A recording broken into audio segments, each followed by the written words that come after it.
Welcome to our channel. If you received a new expense card in the mail and need to activate it, follow these quick steps to start using it. Step 1. Remove your expense card from the envelope and check for any activation instructions or stickers attached to the card. Step 2.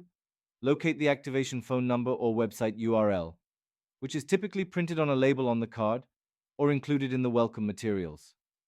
Step 3. Visit the activation website or call the toll-free activation number provided. Step 4.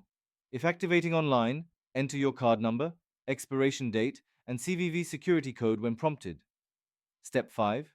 Provide any additional information requested, such as your name, date of birth, or social security number for identity verification. Step 6. Create a personal identification number, PIN, if required. This PIN will be used for ATM withdrawals and certain in-store transactions. Step 7. Review the terms and conditions of your expense card agreement before confirming the activation. Step 8. Once the activation is complete, you will receive a confirmation message on the screen or via email.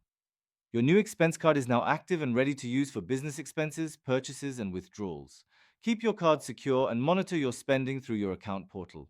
Don't forget to like this video and subscribe to our channel.